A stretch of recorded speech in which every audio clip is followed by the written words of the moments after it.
Greetings, Massive. Who are some of the important and influential people who we have met over our life's journey and who have helped to shape the individuals who we are today?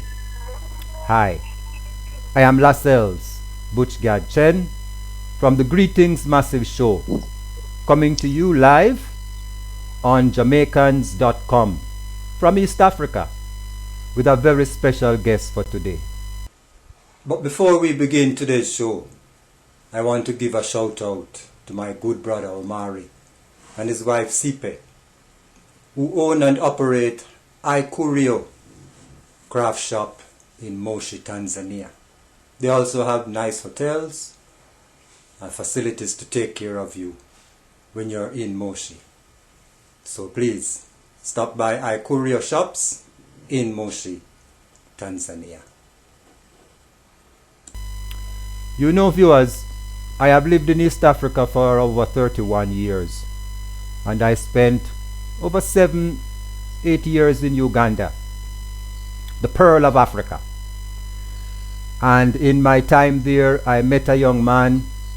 His name is Mr. Solomon Kagaba, and he's with us today. Solomon, how are you?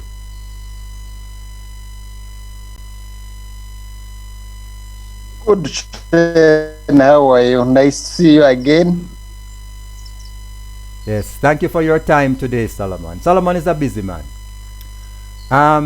So Solomon, this program is really for people to understand that Jamaicans like myself, we have traveled a lot and we have met people of influence.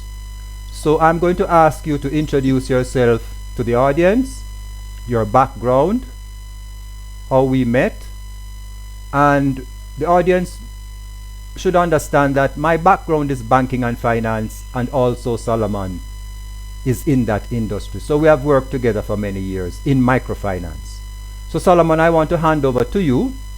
You can give the audience some of your background as a Ugandan, your schooling, where you have worked, and how together and with other colleagues some of the work that we have done in the microfinance industry in Uganda.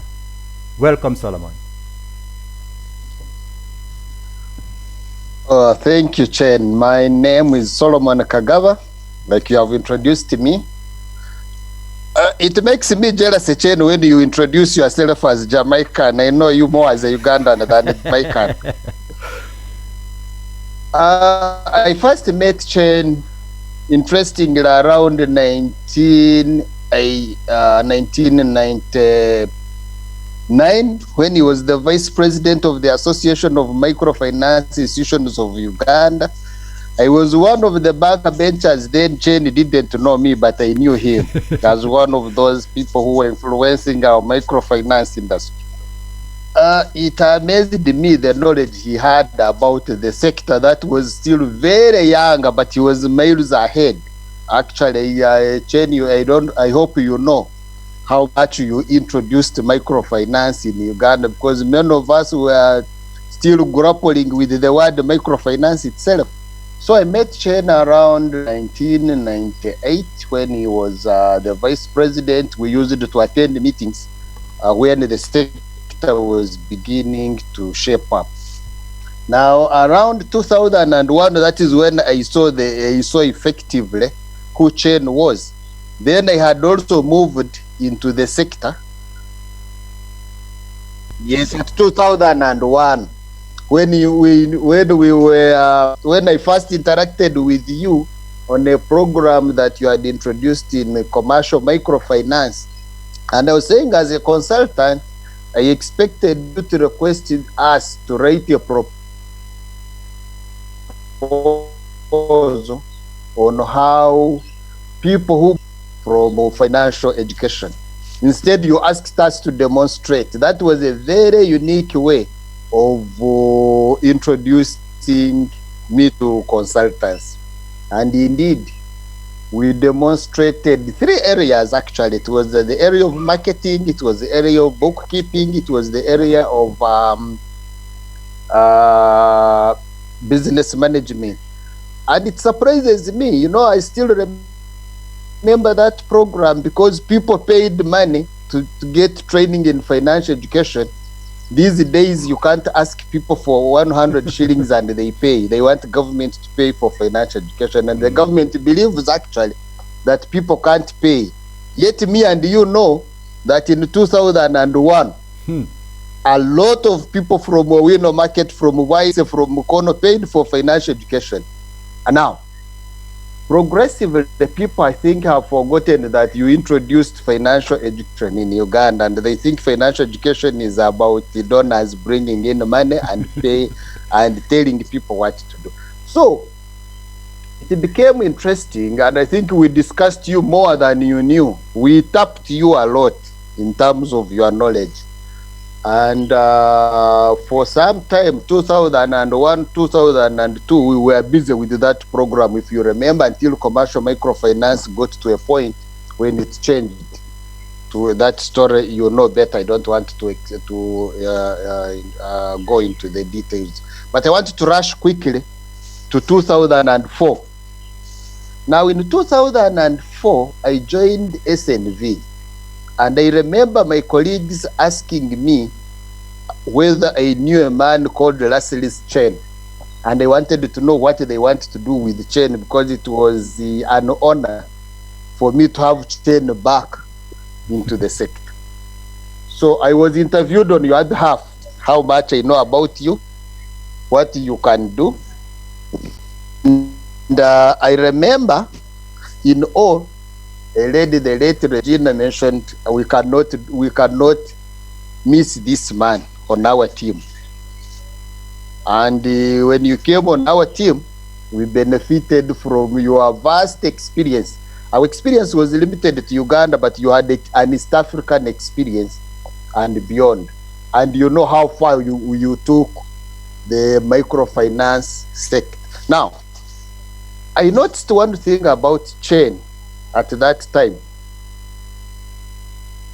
From the government, that is the policy aspect, to the practitioners, to the beneficiaries, Chain was like, he was like government, he was like a practitioner in terms of service provision. He was like a beneficiary himself because he knew all aspects around that area. And I think for me it was a very big blessing to have Chain from 2004 to 2007, and I can tell you, I still go back and review the work that we did around there. If you remember the issues of linkage banking, which aspect, I talked about financial literacy in 2001, but I can remind you that even linkage banking, the knowledge that we put together with your guidance has never been replicated in Uganda, and we still grapple with the linkage banking as a banker sitting with a circle on a table, and that is it. But I remember those concepts we put together. And I think professionally, I still benefit from you. That's why every time we get an email from you, I jump to see what new information you are bringing up. And I don't know how I can describe this, because it started like it was, this was Uganda, but you introduced me, you remember, to the whole of East Africa, when we had that concept in which SNV can intervene in the whole of East Africa, from Ethiopia, actually, from Ethiopia through Kenya, Tanzania, Uganda, and Rwanda. And those aspects are still very relevant now. But then you are not as gray-haired as you are today, but it was, I mean, that experience was very great for me. Solomon, and can you tell us about Demis? Oh, yes. Now, the 2001 experience I'm talking about actually is when we had just started the Demis with my late friend Indora. You remember we had started consulting from the rural areas. Our experience was in the rural areas. And it is you actually who linked us. These aspects are not simply for the rural areas. They also work for the urban poor. who were getting services from commercial microfinance, and DEMIS has since developed programs around that. Now, in 2000, when I joined the SNV, it was also to get more exposure on how the finance and banking sector works. And working with people like you helped me to expose me a lot. When I left SNV, I joined the Association of Microfinance Institutions for some time and later settled back in the DEMS. But I can tell you that experience, that exposure I got from SNV, the engagements with the partners, with government and so on, is exactly what we are working with in the DEMS, which I lead now. We try to bring in aspects, innovations in the financial sector, because it is really changing a lot all the time. But the basis of all this is that experience we had. I don't underrate those 4 years between 2004 and 2007, because those years were meant for me to get exposed to the banking and finance sector beyond Uganda. And how else would I get it but interacting with you along that? I still review a lot of information that we put together. It is still actually the background that DEMS as a consulting firm now, international, is using in the financial sector. We've just finished, for example, a 4-year program with government to support the numerous circles, 279, to manage credit. But along the way, I can tell you, the issues of financial literacy that we talked about came back. And whereas we are supposed to focus on credit management, the program was after the midterm review. The program was reviewed and said, you know, you were right at the beginning to say you cannot have credit management, good credit management, if you don't have these aspects of financial literacy. The people who get this credit contribute a lot. So I'm still talking about these experiences because they really mattered to me a lot. And you still have some time, because I wanted to remind you your social side. You know, I wanted you. That was the professional side. You know, as someone who has been in the industry, and we see where the industry is going now in terms of digital platforms. Can you just bring us up to speed on where Uganda is at this point? Because you know, things are happening fast on the digital side. And even myself, I'm due to come back there to have some discussions with some of the leading institutions there who are going digital. So can you talk a little bit on the digital service that is now available in Uganda? Yes, over the last, I think, 5 years, digitalizing financial services, including the savings, the credit, and so on. Digitalizing financial services has been a key on the agenda of the sector. And in fact, it was becoming a threat that institutions that are not digitalizing their services are bound to lose out. Now that aspect has been accelerated, the need has been accelerated even more with the setting in of COVID-19.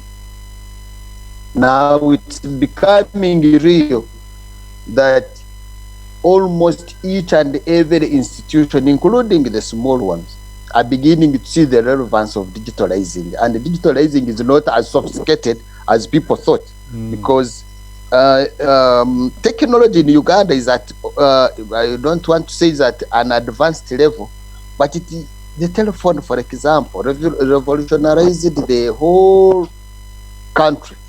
And part of when we are talking about digitalizing here, most of the work can be done on this telephone. I do all of my banking now that I fear cash from the telephone. And who taught me? My son actually is the one who teaches me about how to handle most of these aspects on the phone. And the only thing is, most of us had to go a step further and understand more about digital money, Now even it is also digitalized. The training is also digitalized, so it is working in that. Not only that, even us in consultants, now we are no longer having meetings. Everything is digital. Research is digital. So product development now is also becoming a very big issue. And what we are looking at mainly is about how we can offer safe digital financial services. How can we then move to the people? Our literacy levels are not so high, and that is why I'm talking about digitalizing financial service would require you to be not to be so sophisticated. And with minimum knowledge, every institution is going digital. In fact, if you know that, if you don't know, the issue of ATM cards, for example, is moving down and now to the circles. At some point, we were building the capacity of groups. Groups are composed of people mainly who are illiterate. But if you guide them, you can digitalize their services. So we are talking about what can we do in terms of digitalizing group development. What can we do in terms of digitalizing their activities instead of them looking at because there is that stigma around the technology.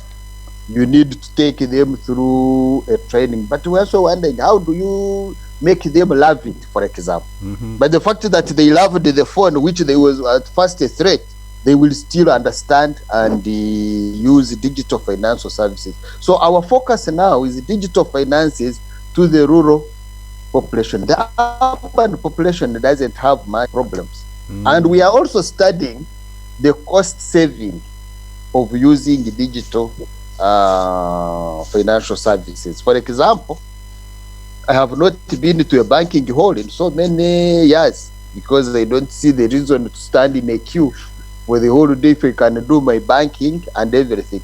But still, these people, you remember there is now a lot of agents banking, but the agents need to be empowered a lot to also look like a bank, not to look simply like a business people.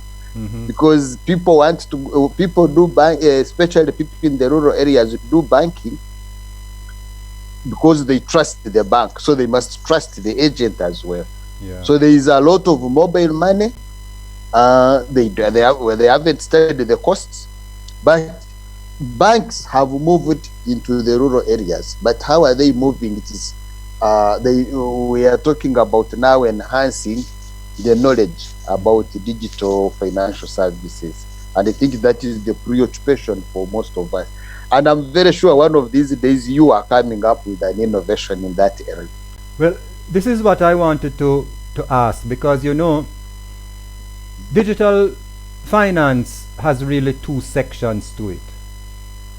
There is the secretarial section, which is simply just question, answer, pay money, receive money, simple things using that platform. But increasingly we are having software which has what we would call low-level AI, artificial intelligence. So have you seen anything in the Ugandan landscape where software is there that is actually making decisions, even low-level decisions? Because anybody can write a software to say, what is your name? Click, click, click, you type in your name, send. How much do you want? Click, click, click, send. That is simple. That is secretarial. But have you seen any software in the Ugandan landscape which has even low-level AI that makes certain decisions based on the information that the customer has put in? And there is a communication between the customer and the system. Have you seen anything like that in the Ugandan landscape? Not really. But the discussion has been there in that regard. But we haven't seen, for example, a software that, okay, Banks have, through their agents, have software which can help, for example, apply for a loan and answer a few questions, but it hasn't reached to the level of helping people, for example, to appraise a loan and get somebody a decision and say, no, because of this and this, we can't give you a loan. Okay. And I think this is what you are talking about, that there is a need now to digitalize up to that level, that a decision can be made. You know how difficult it is to have a balance sheet, to have, the simple ones, the simple books, I mean, the simple accounts at the local level. I would have expected, for example, a software, because there are no records after all, a software where you ask a few questions that lead you to determine the credit worthiness of this group, of this individual at that level. We haven't developed to that level for sure, unless otherwise. But most of it, like you said, is still more about secretarial aspect. You save the money, here it is, you get the information. Yeah. Okay, well, just to inform the visitors, the viewers, microfinance is an East African affair. I got into microfinance in Kenya. We made a lot of mistakes. We went to Tanzania. We made less mistakes. So by the time we got to Uganda, I was working for Pride Africa at the time. So by the time we got to Uganda, the mistakes were very few, and the Ugandan microfinance industry was ranked in the top 5 in sub-Saharan Africa. But microfinance at that time was purely analog. The technology was high level, but the operations were still analog. We were still writing on paper, doing some Excel and putting things together. So as a researcher, as a consultant, I would invite you to go to YouTube and search for Timiza Vikoba training video, and you will see the state of the industry in Tanzania. In Tanzania, there is a mobile network operator who is working with a bank, and they are delivering Grameen on a digital platform.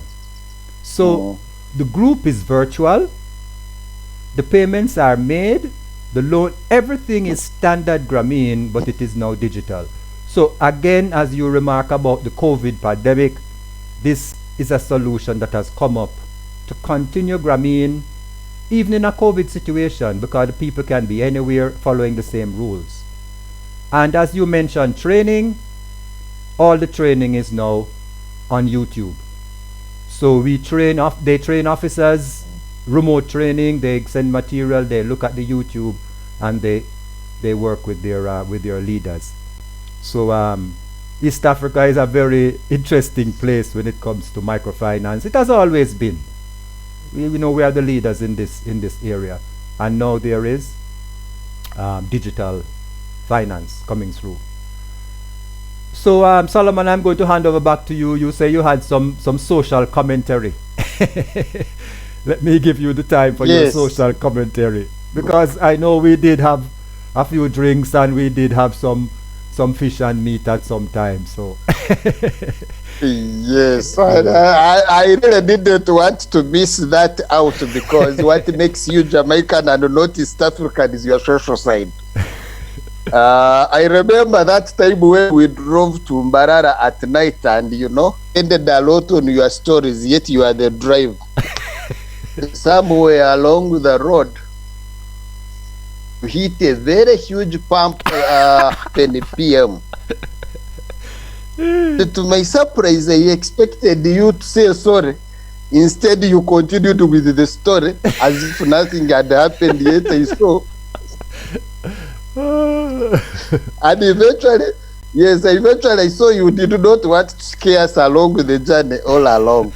But that was just one of the few things. I think one of the things I have come to learn is you have a social background. I have met one or two of your children, I think, and I have seen the love you share with your children. I said, oh, this is great, and it is that love actually that I shared with you, and I still wish you the best in that area. I didn't want to leave that out. Yes, well, for the viewers, Solomon and I have been to numerous workshops and conferences and all of those things that really build knowledge and support comradeship. Again, for viewers, Uganda is a very unique country. The people are very nice. English is the language, so anybody who wants to visit East Africa, you're very welcome. Uganda is a very welcoming place. And one of the things I liked about Uganda is that it is big, but it is small. You can leave from Kampala and get to any point of the country in one day. Not like Tanzania, which will take you 2 or 3 days. Tanzania is a huge country. Another thing I liked about Uganda is how the people protect their culture.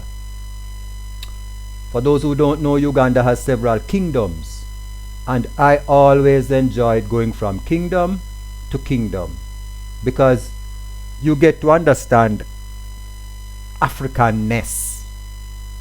You know, for Jamaicans, they put a set of slaves in a ship and carried them to Jamaica. So there was no commonness. The only commonness was that you are all slaves. So learn to live together. But when you're in Africa, you get to appreciate the communities as a signal and a sign of strength. There is so much strength in diversity, and when you go to Uganda, I'm telling you. Let me give you two things which you may remember also, Solomon. A patch. Yes. I don't know if you remember a patch. Yes. A patch is one of those places in Uganda where it is off the beaten track. You have to get to, is it Lira? Yes. I don't remember, and then you turn left and you go down, down, down, down. Anybody who is visiting Uganda, please try to reach a patch. If you are a culinary person, in a patch they have a cassava which has sugar. I have never eaten cassava like cassava I eat in a patch.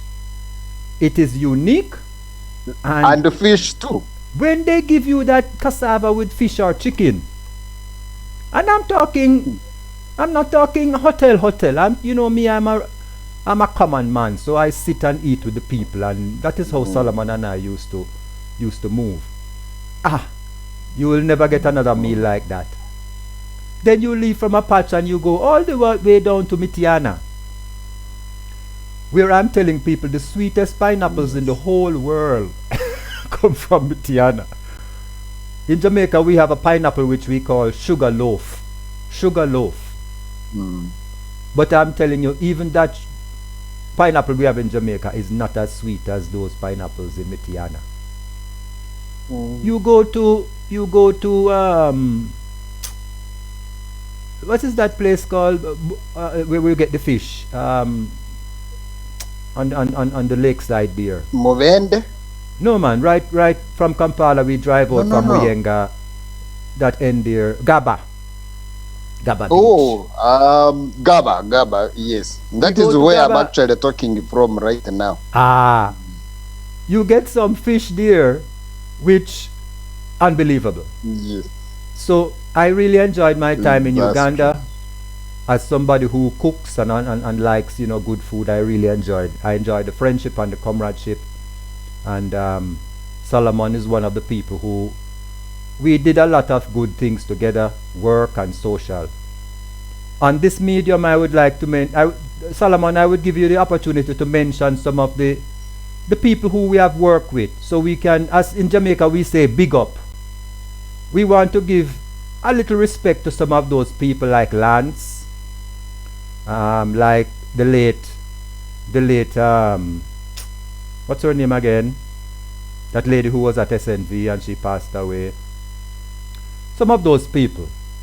So Solomon, I want to give you an opportunity to to highlight some of those other experts, the professionals who we worked with in the sector. Yes, I was telling you we have people like Lance Kashujera, you remember him, in MOP, now managing Profira in he has really been very instrumental in that area. I miss my two friends, the late Regina, the late Anthony, if you remember them. Regina was our team lead in SNV. At SNV. She passed. Yes.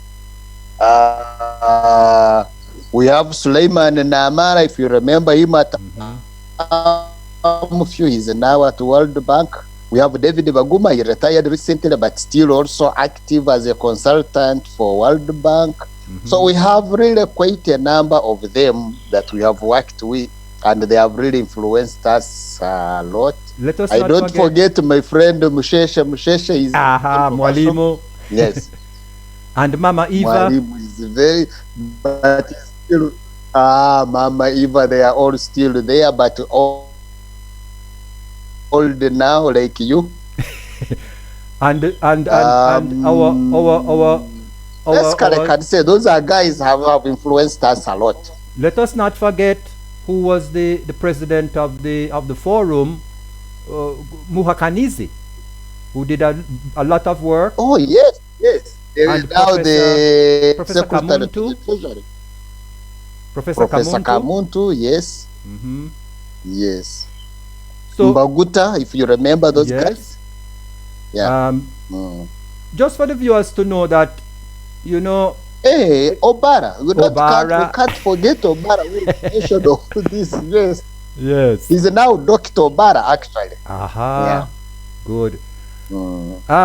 There was one thing in the industry which we didn't touch on, and I wanted to touch on it briefly because it is important. The transition. There were some microfinance institutions that transitioned from NGO to companies. Can you just briefly give us an account?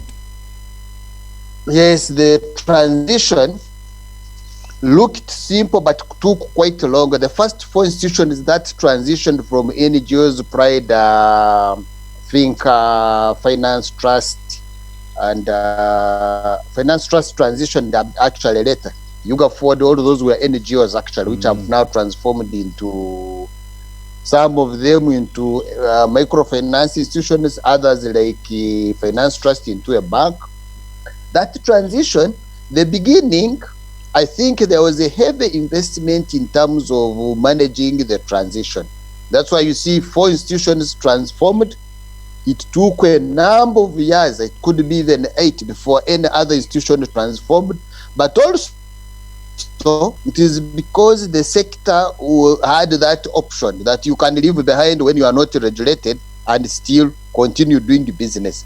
But now that the whole sector is regulated under the Microfinance Regulatory Authority, we see a lot of institutions moving faster to transform. Because whereas it took like 10 years to have 10 institutions transform, now we are seeing a lot of transformation. You know, the BRAC now becoming a bank,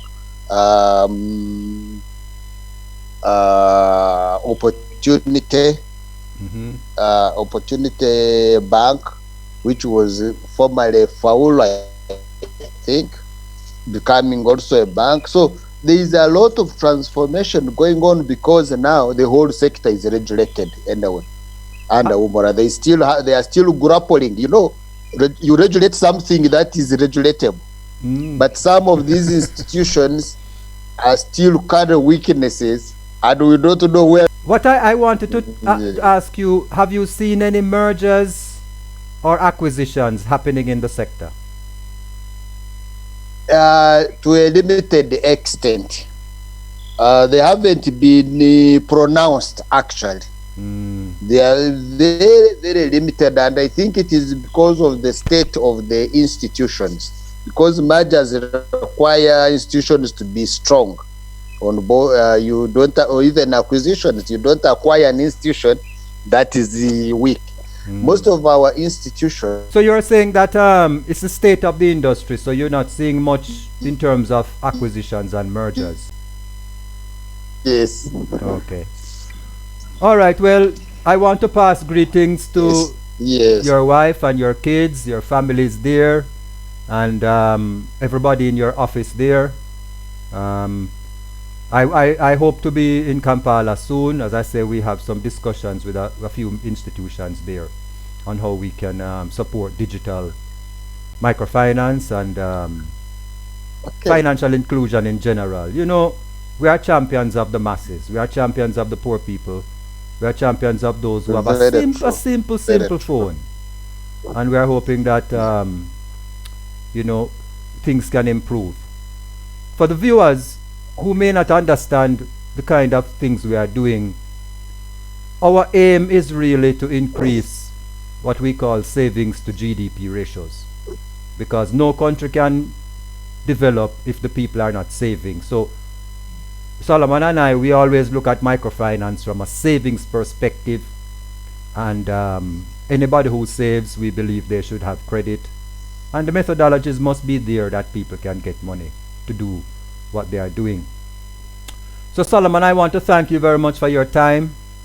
I know you're a busy man, and I'm going to leave you with the final words for the viewers. Thank you very much. Thank you so much, Chen. I want to wish you all the best in what you are doing, and continue supporting this sector. We still need your wisdom. And this, you know, like you put it, you brought it from, you brought it from far. Just the challenges we should have had from Kenya, Tanzania. By the time you got into Uganda, they were less and had more. And we look forward really to working with you, because as you talk about this digital, that is the way to go. And I really look forward to how our poor people in the village can access financial services safely, because the digital is now the safe way to go about it. I look forward to seeing you in Kampala when you come, and wish you all the best. Okay, my boss. Thank you. Thank you very much. Have a good day. Bye. Bye.